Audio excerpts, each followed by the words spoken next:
کہ ابو جہل نے ایک دن پیغمبر اسلام سے ایک سوال کیا نا کہ تو یہ کہتا ہے کہ میں نبی ہوں، آخری نبی ہوں، مجھ سے پہلے جتنے نبی گزر چکے ہیں میں ان سب کا سردار ہوں، تو اگر ایسا تو نوح نبی تھے، ان کا معجزہ دیکھا، ابراہیم نبی تھے، ان کا معجزہ دیکھا، موسیٰ نبی تھے، ان کا معجزہ دیکھا، عیسیٰ نبی تھے، ان کا معجزہ دیکھا۔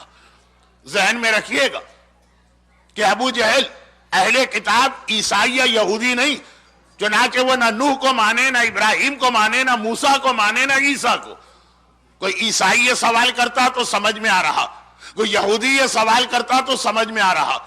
ابو جہل کا سوال کرنا یہ بتا رہا ہے کہ باہر سے کسی نے اس کو یہ سوال بھجوایا۔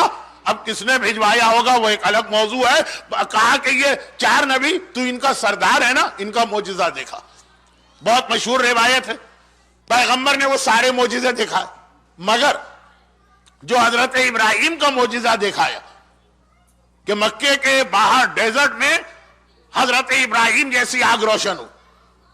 ابراہیم کا معجزہ تو یہ تھا کہ ابراہیم آگ میں گئے اور آگ باغ بن گئی، لیکن معجزہ ابراہیم کو جو رسول خدا نے ریپیٹ کیا، یہ روایت کتنی مشہور ہے، آپ 17 ربیع الاول کو ولادت کی محفل میں بھی سنتے ہیں، 28 صفر کو شہادت یا وفات رسول خدا کی مجلس میں بھی سنتے ہیں، اور اس کے علاوہ بھی تو ابراہیم کا معجزہ جو دکھایا تو ایک گروپ کافروں کا تھا جو آگ میں پھنسا، لیکن آگ باغ نہیں بنی بلکہ آسمان سے ایک ایسی چادر ان کو نظر آئی جس میں بہت سارے سونے کے تار لٹک رہے تھے، اور آواز آئی کہ اگر اس آگ سے نجات پانا تو اس چادر کو سہارا بناؤ، یہ تمہیں آگ سے نکال کے لے جائے گی۔ اور ان لوگوں نے آ کے ابو جہل سے کہا کہ ابھی ابھی ہم اس طرح آگ میں پھنسے اور اس چادر کو پکڑ کے یہاں سے نکلے۔ پیغمبر نے کہا ابو جہل تجھے پتا ہے کہ یہ چادر کس کی تھی؟ یہ میری بیٹی زہرا کی چادر تھی، جس نے اس چادر کو تھام لیا خالی دنیا کی آگ سے نہیں بچے گا، قیامت کے دن بھی میدان قیامت سے وہ سیدھا جنت میں جائے گا۔ ایک حدیث ایک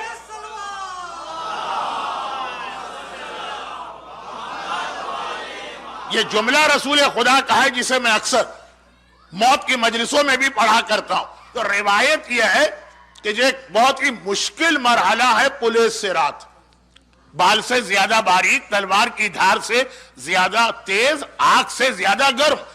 شہزادی کائنات کی چادر اتنی بڑی ہوگی کہ اس کا ایک سرا قیامت کے میدان میں ہوگا، دوسرا جنت کے اندر ہوگا۔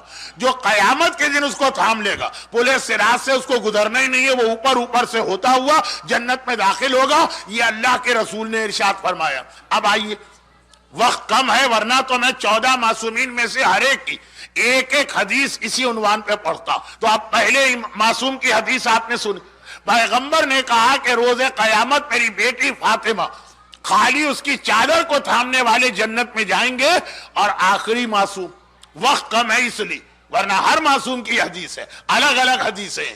تو پہلا معصوم، آخری معصوم۔ اگر آپ شیخ عباس قمی کی مشہور کتاب مفاتیح الجنان کو اٹھا کے دیکھیں تو بغداد کاظمین کی زیارت اس کے اندر حاجی علی بغدادی کا ایک واقعہ لکھا، جنہوں نے زیارت کرتے ہوئے یا زیارت کے لیے جاتے ہوئے، یہ حاجی علی بغدادی بغداد میں رہتے ہیں، ہر شب جمعہ کاظمین کی زیارت کے لیے جاتے ہیں۔ راستے میں ان کی زمانے کے امام سے اس طرح ملاقات ہوئی کہ اس وقت ان کو پتا نہیں تھا کہ یہ امام ہے، وہ بعد میں پتا چلا۔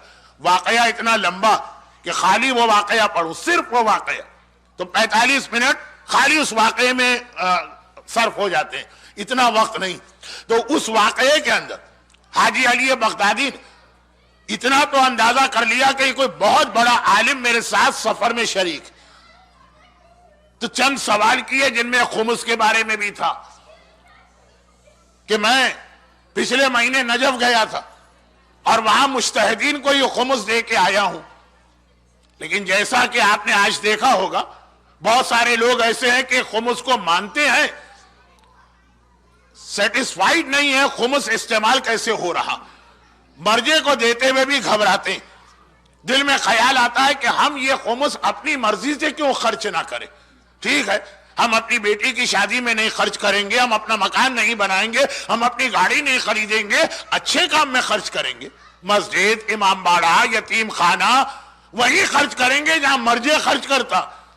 تو آخر ہم اپنے ہاتھ سے کیوں خرچ نہ کریں؟ یہ بہرحال ایک ایسا مسئلہ چل رہا ہے کہ ہے تو بہت ہی اہم، لیکن آج رات کے لیے یہ موضوع میرے موضوع میں نہیں آ رہا. حاجی علی بغدادی نے پوچھ لیا کہ اے عالم، میں وہاں پہ خمس دے کے آیا مرجے کو، اب دل مطمئن نہیں ہو رہا. کہا تم نے بالکل ٹھیک کیا، اور جس کو دیا وہ میرا نائب ہے، اسی کو دینا. ابھی بھی حاجی علی نہ سمجھے کہ مجتہد کو اپنا نائب کہنے والا کون. وہ تو آخر میں پتا چلا.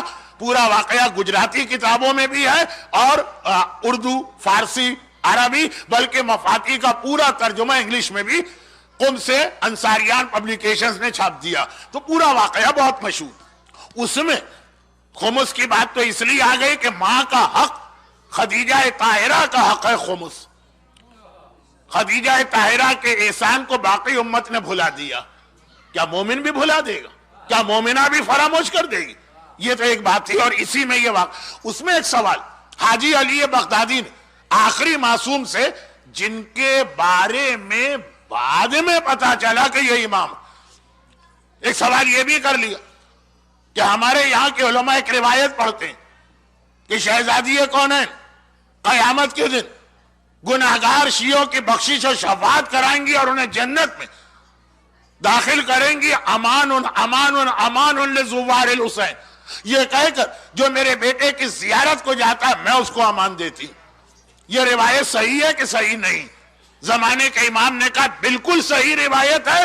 روز قیامت حق شفاعت تو میری بیٹی، میری دادی کے پاس ہوگا، کیونکہ رسول نے یہ کہا کہ فاطمہ کے مہر میں حق شفاعت بھی دیا جا رہا، یہ بھی مہر فاطمہ کا حصہ. اچھا، ابھی بھی حاجی علی کا ذہن نہیں گیا کہ جو آپ کہہ رہا ہے کہ فاطمہ میری دادی، یہ بعد میں یہ 3 4 5 کلو جمع کر کے ان کو پتا چلا کہ یہ امام تھے. تو آخری امام بھی کہہ رہا گناہگاروں کو شہزادی شفاعت کروائیں گی، اور پہلا معصوم بھی یہ کہہ رہا جس نے چادر زہرا یا چادر تطہیر کا سہارا لیا وہ جنت میں جائے گا.